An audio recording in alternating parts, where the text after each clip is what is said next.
Shocking evidence shows how senior Nigerian lawyer, Joseph Nwobike, bribed judges, court registrar. Shocking evidence shows how senior Nigerian lawyer, Joseph Nwobike, bribed judges, court registrar Joseph Nwobike. The ongoing trial of Joseph Nwobike, a senior advocate of Nigeria, SAN, before Justice Raliat Adebiyi of the Ikeja Division of the Lagos State High Court continued on Wednesday, July 26, 2017, with the prosecution further confronting him with text messages he sent to a court official in order to influence some of his cases before the court.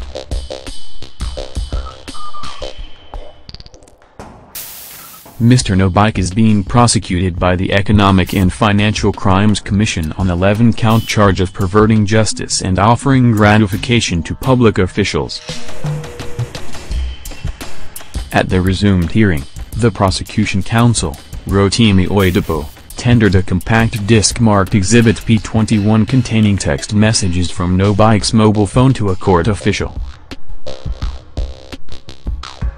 In the CD, which was played on a projector mounted in the courtroom, Mr. Oyedepo told the court how Mr. Nwobike had sent text messages, at various times, to one Helen Ogunlaye, a registrar with the Federal High Court, Lagos.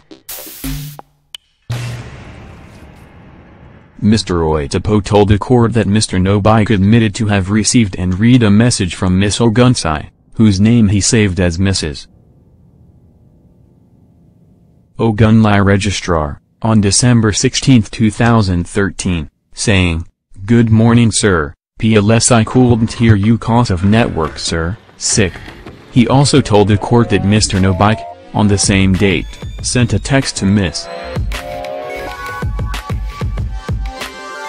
Ogunlaye about a matter before Justice Raliat, saying, FHC/L/CS/1521/2013 Nox Energy Limited vs. the vessel Mount Zoja and 7 ORS. While cross-examining the defendant, the prosecution counsel told the court that Mr. Nwobike received and read a text from Miss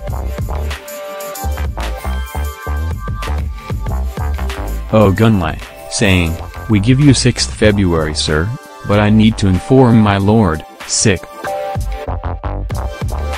Mr. Nwobike was also said to have sent a text message to Miss Ogunlaye, saying, "Good afternoon, please the file is IAS Markey vs. R Nigeria Limited 99,620,133.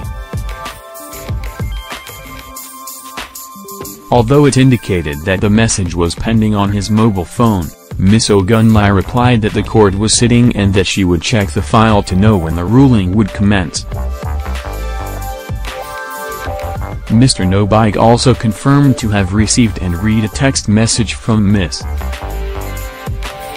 Ogunlaye, who wrote to inform him about her birthday, saying, "Good morning sir, how was your night? Just want to inform you that today is my birthday, thank for been there for me always, you are the best, sick."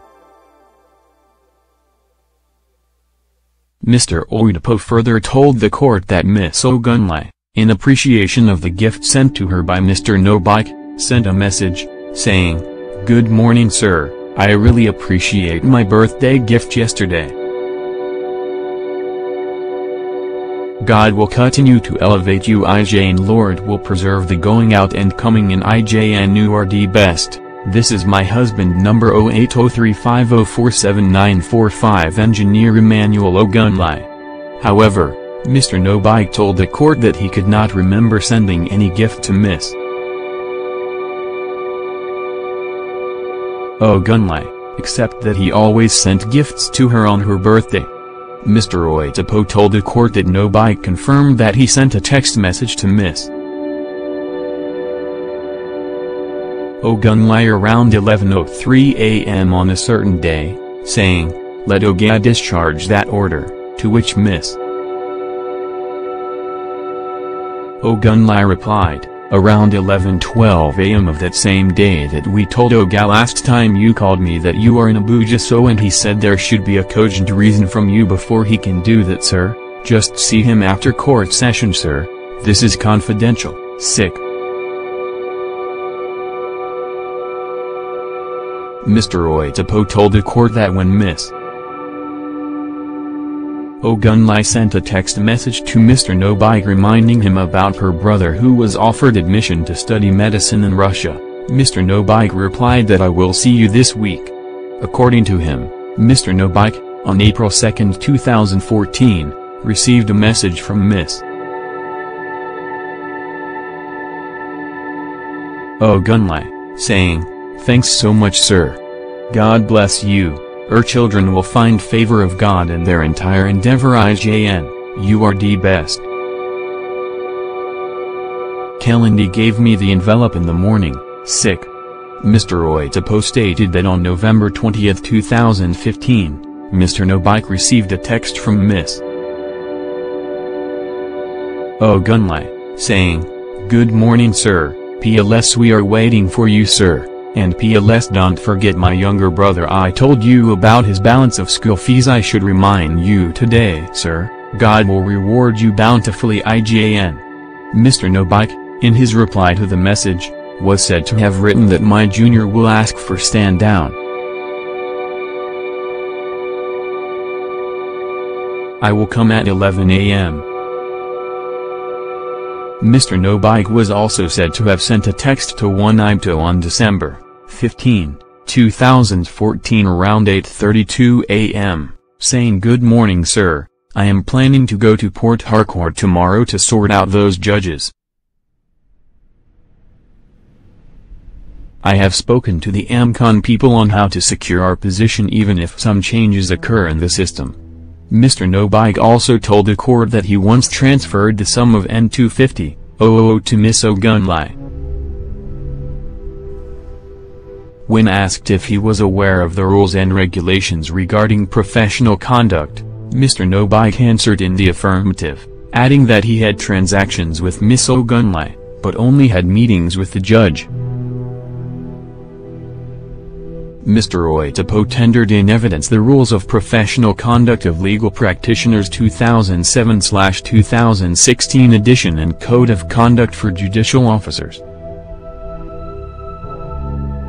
He also told the court that Mr. Nwobike confessed to have paid the sum of N750,000 into Justice Yinusa's UBA account after he had a meeting with him over a pending case before him. Mr. Nwobike further told the court that Mr. Nwobike had about N64 million in his account as at February 26, 2015 and N50 million in a fixed deposit account.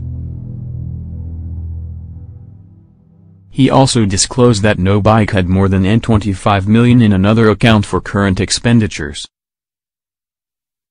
In his response, Mr. Nwobike said the money he paid Justice Nganjiwa was to buy books to exercise his function as a judge of the Federal High Court.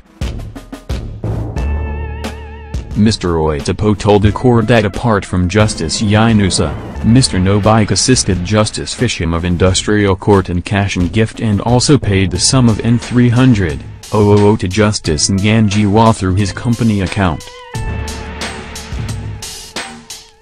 When Mr. Nwobike asked if Mr. Nwobike knew one Debbie, he answered in the affirmative. He told the court that Mr. Nwobike received a text from Debbie on July 24, 2015, saying, "It is done but we'll give you details later," and another one that read, "He has granted all our prayers." Justice Raliat Adebiyi adjourned the case to September 12, 2017 for adoption of final written addresses.